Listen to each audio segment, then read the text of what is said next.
Assalamualaikum warahmatullahi wabarakatuh. Izinkan saya di sini sebagai perwakilan kelompok ingin mempresentasikan hasil kerja kelompok kami yang berjudul termodinamika. Anggota kelompok 2 yakni 1. Rosinova Lasari, 2. Ahmad Soleh, 3. Reni Rodolul Hasanah, 4. Uswatun Hasanah. Pokok pembahasan termodinamika ialah 1. Konsep dasar termodinamika, 2. Hukum 0 termodinamika, 3. Hukum 1 termodinamika, 4. Hukum 2 dan 3 termodinamika, 5. Sistem dan lingkungan, 6. Aplikasi termodinamika dalam kehidupan sehari-hari. Yang pertama, konsep dasar termodinamika. Sebagaimana materi mengenai kalor sendiri telah kalian pelajari pada saat SMP, yaitu perpindahan energi akibat adanya perbedaan suhu. Jadi sebenarnya ilmu fisika ini berkaitan satu sama lain. Itulah kenapa memahami setiap konsep itu penting. Karena dengan begitu kalian akan mudah memahami hubungan antar keduanya. Kedua, termodinamika mempelajari tentang panas dan temperatur, termasuk hubungan keduanya pada energi dan gerak. Singkatnya, konsep energi dihasilkan oleh sistem yang dibatasi oleh kenyataan, di mana sistem tersebut memungkinkan untuk terbagi lagi menjadi subsistem atau membentuk sistem-sistem lainnya menjadi sistem yang lebih besar, dan sistem yang tidak termasuk dalam pertimbangan digolongkan sebagai lingkungan. Termodinamika merupakan suatu ilmu yang mempelajari perubahan energi yang dikandung oleh suatu benda akibat adanya perubahan sifat makroskopik. Dalam termodinamika, perubahan energi benda dibatasi oleh dua hukum pokok. Yang pertama, bahwa energi itu sifatnya kekal, artinya energi tidak dapat diciptakan dan tidak dapat dimusnahkan, tetapi dapat berubah bentuk dari bentuk energi satu menjadi bentuk energi yang lain. Selain itu, dapat berpindah-pindah dari benda yang satu ke benda yang lain. Pernyataan ini disebut dengan hukum pertama termodinamika. Kedua, hasil pengamatan menunjukkan bahwa kerja dapat dirubah seluruhnya menjadi kalor, tetapi kalor tidak dapat dirubah seluruhnya menjadi kerja. Hal ini menunjukkan bahwa dalam perubahan bentuk energi ada yang membatasi. Pernyataan ini dinyatakan dalam hukum kedua termodinamika. Dari kedua pernyataan tersebut kemudian dikembangkan dalam formulasi matematik sehingga dapat digunakan untuk meramalkan besarnya perubahan suatu energi suatu benda bila benda tersebut berubah keadaannya. Demikian juga sebaliknya. Lanjut ke jenis-jenis hukum termodinamika. Hukum 0 termodinamika. Bunyi dari hukum 0 termodinamika ialah jika benda A dan benda B secara terpisah berada dalam kesetimbangan termal dengan benda C, maka antara benda B berada dalam kesetimbangan satu sama lainnya. Pengertian dari kontak termal dan kesetimbangan termal itu sendiri ialah jika kedua benda memiliki suhu yang berbeda, maka kedua benda akan mengalami pertukaran energi akibat perbedaan suhu. Walaupun pada awalnya kedua benda tidak melakukan kontak secara fisik. Hal inilah yang disebut sebagai kontak termal. Kondisi di mana kedua benda tidak akan melakukan pertukaran energi berubah kalor ataupun gelombang elektromagnetik ketika dalam keadaan kontak termal disebut kesetimbangan termal. Selanjutnya, sekarang dua benda berada pada kesetimbangan termal satu sama lainnya jika memiliki suhu yang sama. Dengan demikian, pada dasarnya hukum ke-0 termodinamika merupakan azas kesetimbangan termodinamik. Azas tersebut menyatakan jika dua objek yang terpisah ada dalam keadaan setimbang termodinamik dengan objek yang ketiga dan mereka ada dalam keadaan setimbang, maka ketiga objek yang ada dalam kesetimbangan termodinamik mempunyai temperatur yang sama. Kemudian temperatur adalah ukuran atau derajat panas atau dinginnya suatu benda atau sistem yang berada dalam kesetimbangan termal. Pengukuran suhu tubuh manusia adalah salah satu contoh dalam penerapan konsep hukum ke-0 termodinamika. Selanjutnya, hukum 1 termodinamika. Hukum 1 termodinamika menyatakan sejumlah kalor atau Chi yang diterima oleh usaha atau W yang dilakukan terhadap suatu gas dapat digunakan untuk mengubah energi dalam. Secara Kat begini, hukum tersebut menyatakan bahwa energi tidak dapat diciptakan dan tidak dapat dimusnahkan, tetapi hanya bisa merubah dari bentuk satu ke bentuk yang lain. Secara sistematis pun dapat dituliskan I sama dengan delta U plus W. Hukum satu termodinamika merupakan kasus khusus dari hukum kekekalan energi yang meliputi perubahan energi dalam perpindahan energi berupa kalor dan usaha. Energi dalam suatu sistem dapat berubah akibat kalor. Besar energi dalam akibat kalor dapat dituliskan sebagai delta U sama dengan U2 min U1 sama dengan Hi, dengan ketentuan Hi bernilai positif jika sistem menerima kalor dan bernilai negatif jika sistem melepas kalor. Energi dalam sistem juga dapat berubah akibat usaha. Besarnya perubahan energi dalam akibat usaha dapat dituliskan sebagai delta U sama dengan U2 min U1 sama dengan W, dengan ketentuan bahwa W bernilai positif jika usaha dilakukan pada sistem dan bernilai negatif jika usaha dilakukan oleh sistem. Kemudian hukum pertama pada berbagai proses termodinamika. Pertama, proses isotermal. Proses isotermal suhu awal sama dengan suhu akhir sehingga delta U sama dengan 0. Maka hukum pertama termodinamika pada proses isotermal adalah Hi sama dengan min W. 2. Proses isokorik.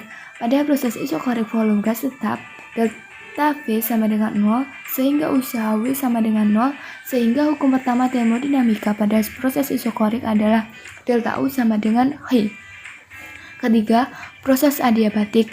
Pada proses adiabatik Hi sama dengan 0, sehingga hukum pertama termodinamika pada proses adiabatik adalah delta U sama dengan W. Kemudian sistem dan lingkungan. Dalam proses termodinamika pasti melibatkan sistem dan lingkungan.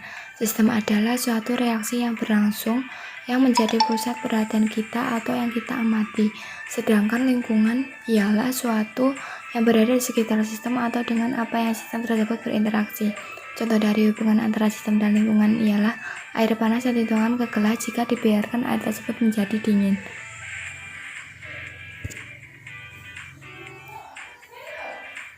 Yang kedua, sistem dan lingkungan berdasarkan sifat, batas sistem lingkungan dan perpindahan kalor dan entropi antara sistem dan lingkungan. Sistem pada termodinamika dibagi menjadi tiga, yaitu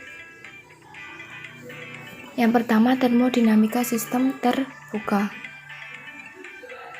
Ada atau terjadi pertukaran massa dan energi sistem dengan lingkungannya, contohnya samudra, lautan, dan tumbuh-tumbuhan. Kedua, termodinamika sistem tertutup. Jika ada sistem terbuka, maka ada juga sistem tertutup, yaitu adanya pertukaran energi namun tidak terjadi pertukaran massa sistem dengan lingkungannya. Contohnya greenhouse, di mana terjadi pertukaran kalor namun tidak terjadi pertukaran kerja terhadap lingkungan.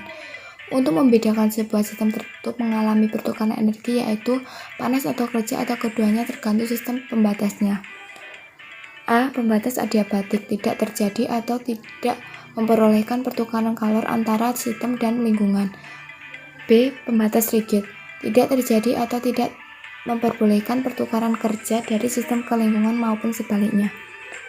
3. Termodinamika sistem terisolasi, tidak terjadi pertukaran, baik pertukaran energi maupun pertukaran massa sistem dengan lingkungan. Itulah mengapa sistem ini bernama sistem terisolasi, contohnya tabung gas yang terisolasi. Kemudian, aplikasi termodinamika dalam kehidupan sehari-hari ialah pertama pada termos, 2 lemari es, 3 pendingin AC, 4 mesin motor. Yang pertama, termos. Pada alat rumah tangga tersebut terdapat aplikasi hukum 1 termodinamika dengan sistem terisolasi, di mana tabung bagian dalam termos yang digunakan sebagai wadah air terisolasi dari lingkungan luar karena adanya ruang hampa udara di antara tabung bagian dalam dan luar. Maka dari itu, pada termos tidak terjadi perpindahan kalor maupun benda dari sistem menuju lingkungan maupun sebaliknya. Kedua, lemari es. Lemari es merupakan kebalikan mesin kalor. Lemari es beroperasi untuk mentransfer kalor keluar dari lingkungan yang sejuk ke lingkungan yang hangat. Dengan melakukan kerja W, kalor diambil dari daerah temperatur rendah atau TL di dalam lemari es, dan kalor yang jumlahnya lebih besar dikeluarkan pada temperatur tinggi TH atau ruangan. Ketiga, mesin kendaraan motor. Pada mesin kendaraan bermotor terdapat aplikasi termodinamika dengan sistem terbuka, di mana ruang di dalam silinder mesin merupakan sistem, kemudian campuran bahan bakar dan udara masuk ke dalam silinder, dan gas buang keluar sistem melalui knalpot. Yang terakhir, pendingin ruangan atau AC. Hukum termodinamika yang diterapkan pada AC adalah hukum termodinamika pertama dan kedua, di mana AC mengubah energi listrik menjadi energi kinetik pada kondensor, kemudian mengubah energi kinetik pada kompresor. Ketiga, sedangkan penerapan hukum termodinamika kedua pada AC, bahwa AC tidak dapat secara alami atau spontan mengalirkan kalor dari suhu rendah ke suhu tinggi, diperlukan usaha atau kerja terlebih dahulu. Kemudian terdapat contoh soal dan penyelesaian termodinamika. Yang pertama, 4 liter gas Ne dari suhu 200 K dan tekanan 2 atm mengalami proses perubahan keadaan secara isobarik sehingga mencapai suhu akhir 200 K. Usaha yang dilakukan gas itu selama berproses bernilai. Pembahasan. Diketahui volume gas Ne V1 sama dengan 4 liter, T1 sama dengan 200 K, P atau tekanan sama dengan 2 atm, T2 sama dengan 600 K. Yang ditanyakan adalah usaha atau W. Dijawab, pada proses isobar, P sama dengan konstan. Jadi, yang pertama menentukan V2 terlebih dahulu. V2 sama dengan T2 min T1 kali V1. V2 sama dengan 600 per 200 kali 4. V2 sama dengan 12 liter. Kedua, menentukan usaha W. W sama dengan P dikali V2 min V1. W sama dengan 2 dikali 12 min 4. W sama dengan 16 liter per atm. Selanjutnya, contoh soal berikutnya. Pada grafik PV mesin Carnot berikut diketahui reservoir suhu tinggi 600 K dan suhu rendah 400 K. Jika usaha yang dilakukan mesin adalah W, maka kalor yang diperlukan pada suhu rendah ialah. Diketahui usaha mesin Carnot W, TR 400 K, TT 600 K. Ditanya HIR. Jawab, yang pertama kita menentukan efisiensi. Efisiensi sama dengan 1 min TR per TT kali 100%. Efisiensi sama dengan 1 min 400 per 600 kali 100%. Efisiensi sama dengan 400 per 600 kali 100%. Efisiensi sama dengan 33,33%. Kedua, menentukan kalor yang masuk atau HT. Efisiensi sama dengan W per HT kali 100%. 33,33% sama dengan W per HT dikali 100%. HT sama dengan 3W. Cara yang ketiga, menentukan kalor yang keluar atau HIR. HIR sama dengan HIR min W. HIR sama dengan 3W min W. HIR sama dengan 2W. Jadi, kalor yang diperlukan pada suhu rendah ialah sama dengan 2W. Sekian presentasi dari kelompok kami. Ada kurang dan lebihnya, kami mohon maaf. Wassalamualaikum warahmatullahi wabarakatuh.